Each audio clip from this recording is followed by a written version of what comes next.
Yumaiti Sabri, biasa disapa Miti. Saya seorang guru di SD Negeri 018 Tenggarong, Kutai Kartanegara, Kalimantan Timur. Saya akan memperkenalkan fasilitator saya dan pengajar praktek saya. Fasilitator saya Ibu Iti Arika Desiviana SPD dan pengajar praktek saya Ibu Laniati SPD.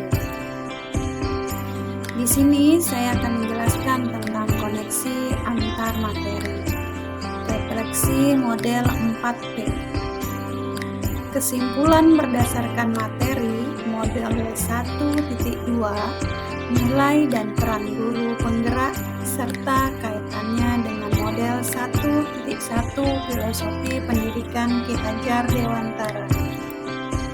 Setelah menjalani pembelajaran, saya mempelajari pembelajaran dari modul 1.1 hingga modul 1.2 ini.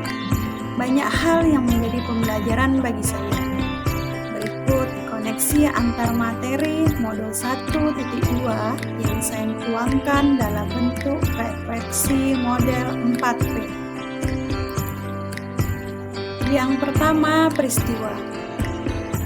Momen yang paling penting atau menantang yang mencerahkan bagi saya dalam pembelajaran modul 1.1 hingga modul 1.2 adalah di mana modul 1.1 ini saya banyak belajar tentang dasar pendidikan yang menuntun yang dikemukakan oleh Ki Hajar Dewantara. Di modul tersebut dijelaskan tentang tujuan pendidikan, kodrat keadaan, asas Trikom, sistem Among, dan lain-lain.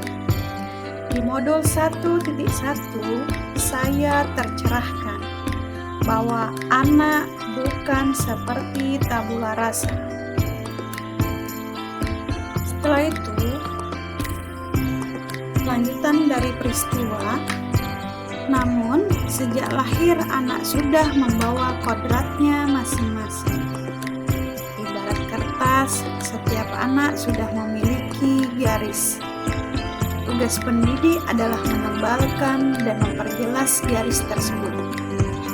Agar semakin jelas saat proses menebalkan dan memperjelas garis tersebut, pendidik harus mengutamakan proses menuntun agar proses pendidikan bisa berjalan optimal.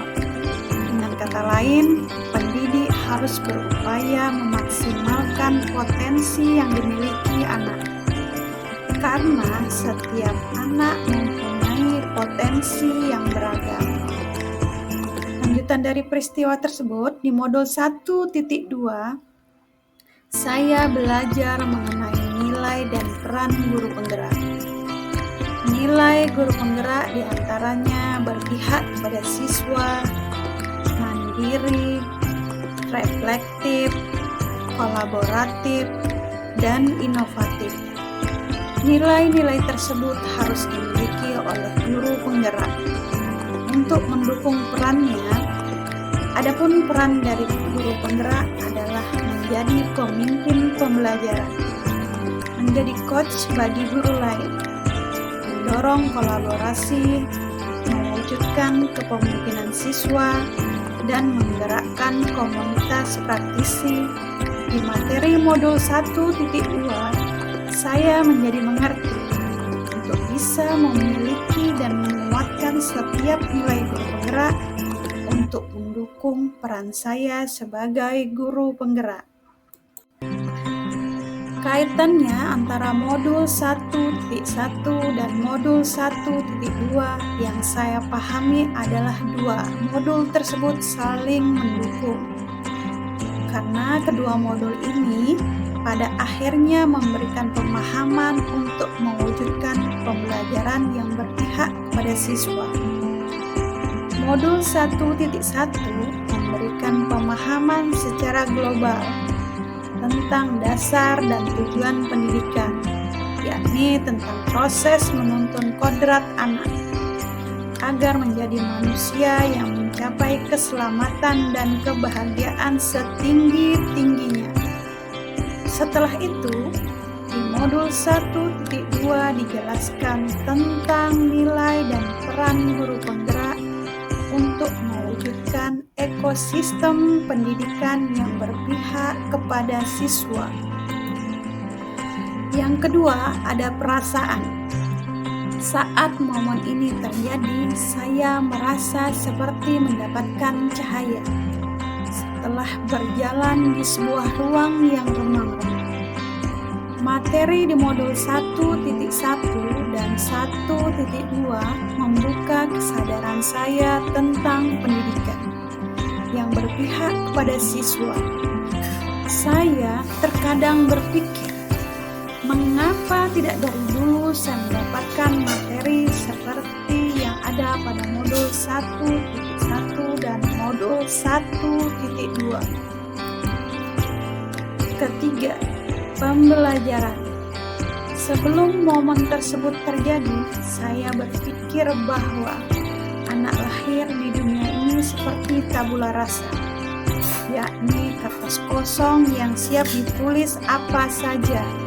Namun sekarang saya berpikir bahwa anggapan itu tidaklah benar, karena sesuai pemikiran KHD, bahwa anak lahir sudah membawa kodratnya masing-masing.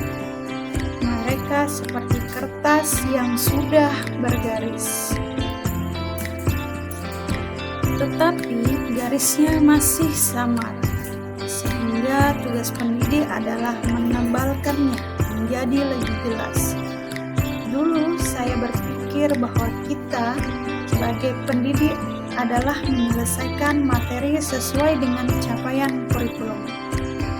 Namun sekarang saya berpikir dalam kegiatan pembelajaran kita harus memperhatikan kondisi dan kebutuhan setiap siswa. Proses pembelajaran berpihak kepada siswa. 4. Penerapan ke depan.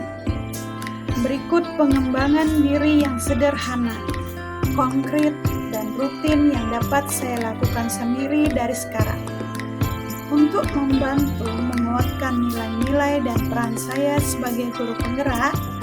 Yang pertama, terus belajar untuk mendukung kualitas pembelajaran, baik secara autodidak maupun pelatihan. Yang kedua, menerapkan pembelajaran yang berpihak kepada siswa, seperti penerapan model pembelajaran interaktif. Yang ketiga, berkolaborasi dengan pihak lain untuk mendukung terciptanya proses pembelajaran yang berkualitas. Yang keempat, melakukan refleksi pembelajaran untuk bahan perbaikan melaksanakan pembelajaran selanjutnya. Dan yang terakhir, mencari ide-ide baru untuk menciptakan pembelajaran yang aktif dan menyenangkan. Itulah tadi koneksi antar materi saya. Terima kasih. Salam dan bahagia Bapak dan Ibu guru hebat. Wassalamualaikum warahmatullahi wabarakatuh.